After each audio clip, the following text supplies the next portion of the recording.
नमस्कार, मी प्रिया काळे. तरुण भारतच्या न्यूज बुलेटिनमध्ये आपल्या सर्वांचं स्वागत. आता पाहूया ठळक घडामोडी. कर्नाटक सरकारचे येत्या 4 डिसेंबर पासून हिवाळी अधिवेशन तोंडावर आले असल्यामुळे सुवर्ण विधानसौध सुसज्ज केली जात असून सध्या स्वच्छता व रंगरंगोटीचे काम युद्ध पातळीवर सुरू आहे. एकंदरच हिवाळी अधिवेशनासाठी बेळगाव जिल्हा प्रशासन विशेष परिश्रम घेत आहे. महामेळाव्याच्या पार्श्वभूमीवर आज युवा समितीची बैठक आयोजित करण्यात आली होती. या बैठकीमध्ये महामेळावा यशस्वी करणार असा निर्धार युवा समितीने केला आहे.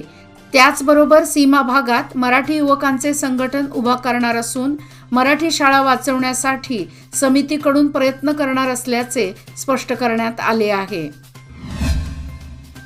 बेळगाव स्मार्ट सिटी अंतर्गत यान ही योजना राबवून जनतेसाठी स्मार्ट सायकली उपलब्ध करून देण्यात आल्या होत्या. मात्र त्या सायकलींचा उपयोग होत नसल्याने त्या धूळ खात पडल्या आहेत. यापैकी काही सायकली खराब अवस्थेत असून या सायकली उपयोगाच्या जनजागृतीच्या अभावे यांचा योग्य वापर होताना दिसून येत नाही. यामुळे यान योजनेची योग्य माहिती जनतेला करून देण्याची मागणी होत आहे. कर्नाटक शाळा परीक्षा मंडळाच्या वतीने शुक्रवारी SSLC परीक्षांचे वेळापत्रक जाहीर करण्यात आले. 2023-24 या शैक्षणिक वर्षासाठी 25 मार्च ते 6 एप्रिल दरम्यान 10वीची परीक्षा होणार आहे. परीक्षा मंडळाने हे तात्पुरते वेळापत्रक जाहीर केले असून यामध्ये बदल होण्याची शक्यता आहे. शालेय जीवनात सर्वात महत्त्वाची परीक्षा म्हणून SSLC परीक्षेकडे पाहिले जाते. या परीक्षेच्या गुणांवरच पुढील प्रवेश अवलंबलेला असतो. चिकमंगळूर येथे दुचाकी चालवताना हेल्मेट घातले नाही म्हणून रहदारी पोलिसांनी वकिलाला मारहाण केली. एका किरकोळ गोष्टीसाठी वकिलाला मारहाण करण्यात आल्याने संबंधित पोलिसांवर कारवाई करण्याची मागणी बेळगावमधील वकील संघटनेच्या वतीने जिल्हाधिकाऱ्यांकडे निवेदन देण्यात आले. वकिलांवर हल्ले काही केल्या कमी होताना दिसत नाहीत. वकिलांवर हल्ल्यांना निर्बंध घालण्यासाठी ॲडव्होकेट प्रोटेक्शन ॲक्ट राज्यात लागू करावा अशी मागणी वकिलांच्या वतीने करण्यात आली. यावेळी advocate NR Latur, advocate SA पुतील यांच्यासह इतर वकील उपस्थित होते. हिडकल जलाशयासाठी जमीन दिलेल्या शेतकऱ्यांना अद्याप नुकसान भरपाई न दिल्याने आज बेळगाव जिल्हाधिकारी कार्यालयासमोर शेतकऱ्यांनी निदर्शने करून अधिवेशन काळात सरकारचे ध्यान आकर्षित करण्याचे प्रयत्न केले. गेल्या 43 वर्षांपासून शेतकऱ्यांकडे दुर्लक्ष करणारे लोकप्रतिनिधी आणि अधिकारी लवकरात लवकर नुकसान भरपाई मंजूर करा, अन्यथा खुर्ची खाली करा असा इशारा दिला.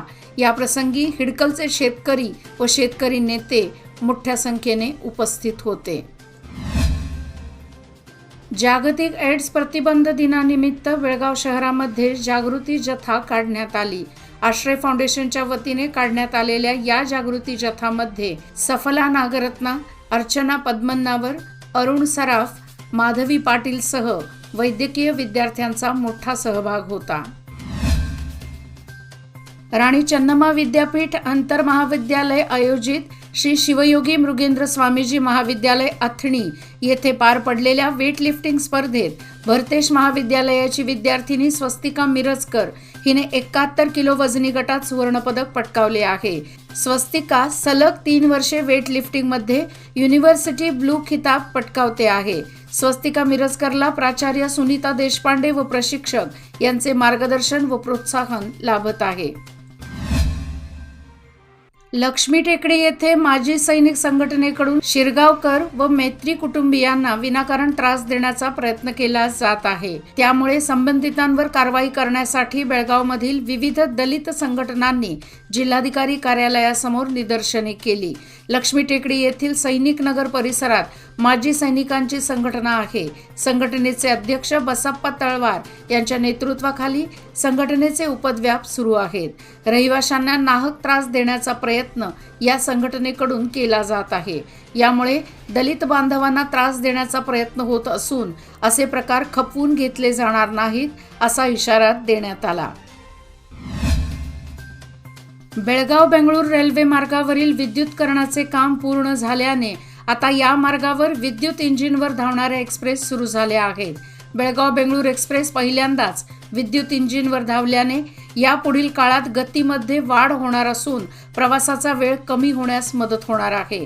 देशातील सर्वच रेल्वे मार्गाचे विद्युतीकरण केले जात आहे. वर्षभरापूर्वी बेळगाव धारवाड या मार्गावर विद्युतीकरणावर पहिली एक्सप्रेस धावली होती. बेळगाव खानापूर रोड अनगोळ नाक्यावर स्मार्ट सिटी अंतर्गत उभारण्यात आलेल्या बस थांब्याची दुरावस्था झाली आहे. प्रवाशांना या बस स्टॉपवर ना थांबण्याची ना बसण्याची सोय. उन्हातान्हात बसची वाट पाहताना प्रवाशांची गैरसोय होत असल्याने संबंधित लोकप्रतिनिधी व अधिकाऱ्यांनी याकडे जातीने लक्ष देऊन या स्मार्ट बस स्टॉपची लवकरात लवकर दुरुस्ती करण्याची मागणी प्रवासी वर्गातून होत आहे. नुकत्याच पार पडलेल्या कर्नाटक राज्य आंतरमहाविद्यालय 2023 व 24 सालच्या ॲथलेटिक्स मुलींच्या धारवाड येथे संपन्न झालेल्या स्पर्धेत राणी पार्वती देवी महाविद्यालयाच्या विद्यार्थिनींनी उत्तम कामगिरी करत 4x100 मीटर रिलेमध्ये सुवर्णपदक मिळवले आहे. या स्पर्धेत वैभवी बुद्रुक, अपूर्वा नाईक, स्मिता काकतकर आणि आदिती गडकरी यांनी राज्यस्तरीय सुवर्णपदक पटकावले आहेत. या सर्व खेळाडूंना महाविद्यालयाच्या प्राचार्या सुजाता बिजापुरे व महाविद्यालयाचे क्रीडा प्रमुख आनंद रत्नाप्पा गोळ, ॲथलेटिक कोच अशोक शिंत्रे व क्रीडा शिक्षक उमेश बेळगुंदीकर व सूरज पाटील यांचे मार्गदर्शन लाभत आहे. कर्नाटक महाराष्ट्राच्या सीमेवर असणाऱ्या जत तालुक्यातील गावे विकासापासून वंचित आहेत. नागरिकांना पिण्यास पाणी नाही, गावात रस्ते नाहीत, त्यामुळे समस्या वाढत चालली आहे. अशा परिस्थितीत आपण बेळगाव येथे हिवाळी अधिवेशनात मुख्यमंत्र्यांना भेटून जतचा कर्नाटकात समावेश करून घ्यावा अशी मागणी आपण करणार आहे, अशी माहिती गुगवाड ग्रामपंचायतीचे अध्यक्ष अण्णाप्पा अधाणे यांनी दिली आहे. गोरगरीब मजूर शाळा महाविद्यालयीन विद्यार्थी यांना लाभदायक ठरणारी इंदिरा कॅन्टीन योजना सिद्धरामय्या यांनी आपल्या मुख्यमंत्री पदाच्या पहिल्या कार्यकाळात सुरू केली. त्याला जनतेचा उत्स्फूर्त प्रतिसाद मिळाला. मात्र 2019 नंतर ही योजना बंद करण्यात आली. त्यानंतर पुन्हा राज्यात काँग्रेस सरकार आल्यानंतर ही योजना लागू केली जात आहे. त्याप्रमाणे बेळगाव जिल्ह्यातही विविध शहरांमध्ये ही योजना सुरू करण्यासाठी निविदा मागवण्यात येत असून निपाणी शहराचा मात्र अद्याप त्यामध्ये उल्लेख नाही. त्यामुळे निपाणी शहराला इंदिरा कॅन्टीन योजनेचा लाभ मिळणार तरी कधी, असा सवाल उपस्थित होत आहे. आगामी लोकसभा निवडणुकीची चर्चा चांगलीच रंगली आहे. चिकोडी व बेळगाव या दोन्ही मतदारसंघात उमेदवारी मिळवण्यासाठी जिल्ह्यातील मातब्बर नेते आघाडीचे प्रयत्न करत आहेत. नुकताच माजी खासदार व जिल्हा मध्यवर्ती बँकेचे अध्यक्ष रमेश कत्ती यांनी पहिल्यांदाच बेंगळूरू येथील भाजपच्या वरिष्ठ नेत्यांची भेट घेऊन चर्चा केली आहे. या भेटीनंतर चर्चेला उधाण आले आहे. जिजामाता चौक, किल्ला, शिवाजी कंपाऊंड येथील खांब अज्ञात वाहनाने पुन्हा ठोकरल्याने ते मोडकळीस आले. वॉर्ड क्रमांक 9च्या नगरसेविका पूजा पाटील यांनी पुढाकार घेऊन समाजसेवक इंद्रजित पाटील यांच्या मदतीने तो खांब पुन्हा दुरुस्त करावा म्हणून महापौरांना विनंती केली. त्या पार्श्वभूमीवर महापौर शोभा सोमनाचे यांनी पाहणी करून अधिकाऱ्यांना निर्देश देऊन तो खांब लवकरात लवकर दुरुस्त करावा याचे निर्देश दिले. यावेळी संबंधित अधिकारी रमेश मोदगेकर, राजू रेडेकर, उमेश तहसीलदार व नागरिक उपस्थित होते. याचबरोबर आजचे बातमीपत्र इथेच संपले. अधिक माहिती आणि ताज्या घडामोडी करता पाहत रहा तरुण भारत न्यूज चॅनल. तसेच आमच्या चॅनलला लाईक, शेअर आणि सबस्क्राईब करायला विसरू नका. आणि विश्वासार्ह बातम्यांसाठी दररोज वाचा दैनिक तरुण भारत. धन्यवाद.